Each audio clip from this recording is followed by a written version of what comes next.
bagay ni dinis sa aton. Kay ginabaton lang naton ang nagakaigo nabalos sa aton mga ginhimo. Ang Panginoon nga tao wala si may naghimo nga malain. Nagsiling siya. Jesus, dumduma ako sa pag-abot mo sa iyong ginharian. Nagsabat si Jesus.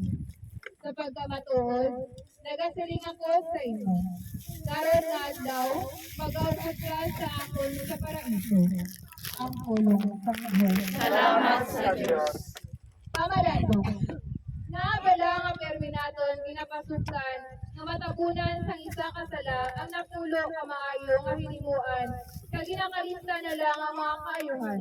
Nagang matahong maging pangkit sang iban sa aton. Sa bailo, ginakalista ni Jesus ang matulo nga inagyan sang tao kag ginigit matawad niya. Hindi ba lang nga dapat natin sa sundot? Pangamulo. Ginoong Jesus, ang balansang sa tunga sang tuha nga kawatan, isa nga dako ay soso. Apang ang mga panuhumo nga mga Hudeo, nagpakalubo kag nagkagutas sa imo. Kag sa gihapon, nagapabilin ka nga mapinatawar. Ang kawatan mismo, nakaagom sa imo pagpatawad. Bulahan siya. Apang mas bulahan kami, tungod kami buhi kag padayon mo ang ginapatawad kung makasala kami kag nagahinulsod.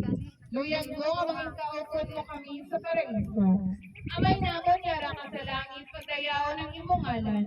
Umabot sa ama ng imong ginharian, matuman ang imong pagpuri sa duta silingsang sa langit. Patagan mo kami yan, sikaranamon sa katagadlaw. Papatawaran mo kami sa mga sala namon. Siling ginapatawad namon na kasala sa amon. Padiri mo kami padaog sa mga panulay. Ginawasyon mo kami sa kalaot. Amen. Maghimaya ka Maria na puno ka sa grasya. Ang Ginoo yara sa imo.